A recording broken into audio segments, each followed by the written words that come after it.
Ee, Biz Kırgızlar tüpkü atalarımız jönündө bizdin tüpkü tarıхыбыз жөнүндө аңгеме салгым келип турат. Биздин тüpkü атабызды Доо деген да, Адоону. Аны Ланды тукуму деген үчүн анан Дооланды деген. Дооландыдан ошол Доланды деген Долон бий деп кийинки эмелерде айтып жүрөт. Бул Адо. Адоону эле Ландыны кошуп Долон деген сөздүн түпкү мааниси ушундай. Муну азыркы санжырачылар ар кайсы билип билбей эле 12-чи кылымга таандык кылып эле 10-чу кылымга таандык кылып ар кандай айта беришет. Бул бирок туура эмес. Долон бул Ланды эли Адо өткөнүнө бир жагы эле 15.000 жыл, миңдеген жылдар өткөн. Адоодон 3 бала туулат экен. Биринчи баласын Ак уул дейт, экинчисин Куул, үчүнчүсүн Кызыл уул дейт. Ак уулун Чуу деген, Куулун Чаа деген, Кызыл уулун Чээ деген. Ошол 3 баладан анан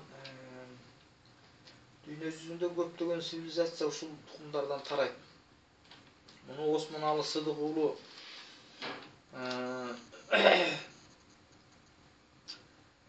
жазып кеткен, Тоголок молдо жазып кеткен. Ошолордо Хам, Сам, Яфус деп жазган экен, бирок Хам менен Самды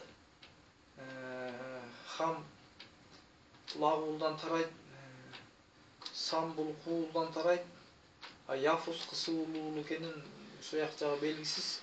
Бирок Кызыл уул бул Чээ экенин белгилүү. Ак уулдун тукумдарына келсек,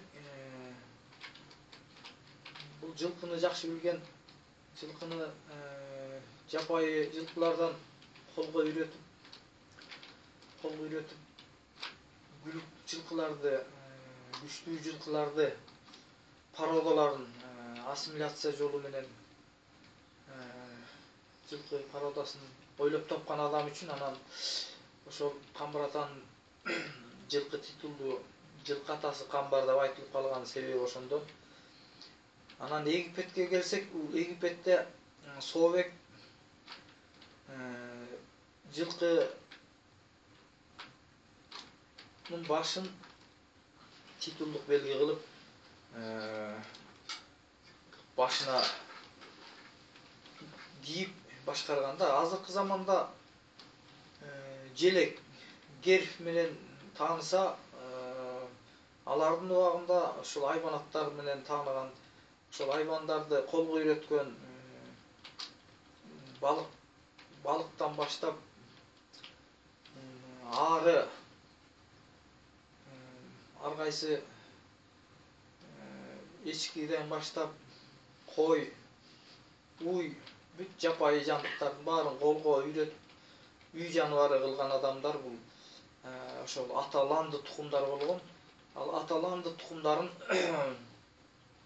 Атлант деп атап, кийин Атлантида океанынын аты да ошонун аттарынан калган.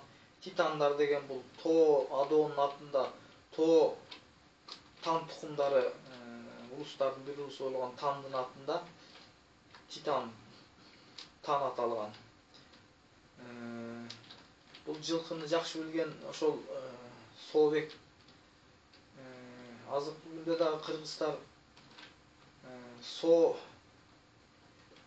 эпкер деген сөз дейин жүрүп отуруп, саяпкер деген сөзгө айланган. Азыр саяпкер деген сөздөр бизге белгилүү, бирок саяпкер деген сөздүн түпкү мааниси эпкер.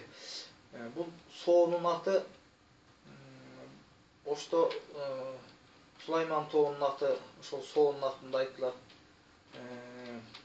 Иерусалим менен тиги эменин ортосундагы жерде Соломондун храмы турат. Ушул соону алар Соломон дейт. Ал Соломон Давидтин баласы деп айтышат, бирок до деген бул адо бут деген таш келбеттеги адо деген сөз Давид деген сөзгө айлангандагы.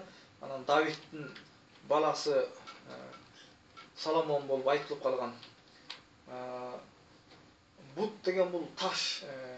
Будда деген диндин түпкү мааниси булар ошол адонун таш келбети, таш айкели деген сөз. Ошондон анан жана буддизм, анан даосизм деген ошол адонун атында даосизм. Дин таратуучулардын баары бүт ушул атлант тукумдары болгон. Атлант тукумдарынын ошол ланды тукумдары бул 40 адамдан турган. 40 адамдар булар финлиндер болгон. Финлиндер ичинде бизге тарыхта белгилүү мына Ханамы, Самамы деп экиге бөлүнгөн кемелерди айдашкан. Чоң кемелер менен топон болоордун астында 11.000 жыл мурун көчүп келишкен. Ошонун тукумдары Египеттен баштап Жер ортолук деңизинин жээктери Египет,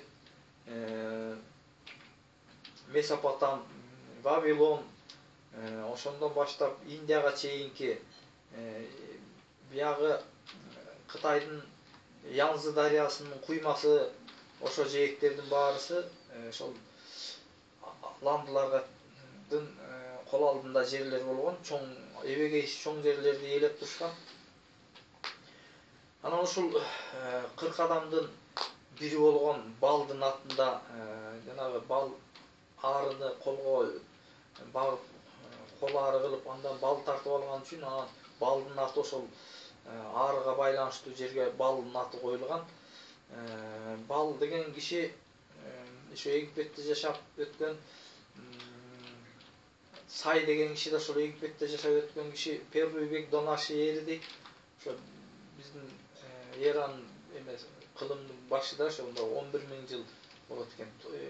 Эгер Григорианский календардын 2000 жылын кошпогондо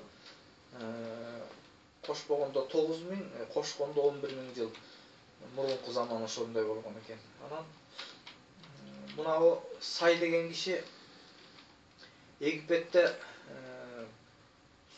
суунун жакшы билген, жер астында суу сактагычтарды, бассейндерди курган, кудуктарды курдурган ушундай киши болгон экен. Ошон үчүн анын аты ошол суу жагында, жана суу чуркап кеткен жерлердин баарын Сай деп айтып калган себебибиздин кыргызда ошол айтып калган себеби ошол экен да. Эми Алтайга келсек, Алтайда ошол Сайдын атында жердин аттары турат. Мына Сайен деген жер Алтайда турат. Сайдын эни дейт. Эни бул белгиси ошо жери деген сөз. Анан мать долина деген жок. Жана долина эне буг эне деп анан долина эне деген бул бир жомокайланып кийин ошондой болуп кеткен. Негизинен Алтай жагына келсе, Най аял киши болгон. Найдын тукумдарынан калган Кыргыздын элиндеги адамдар бар. Булар наймандар, ошол Найдын Амандын ырчысы болгон, ырчы аялы. Ошондон калган тукум азыр бар наймандар.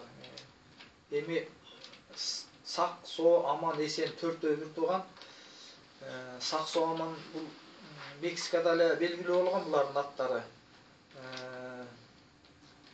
Анан продолжениясы бар.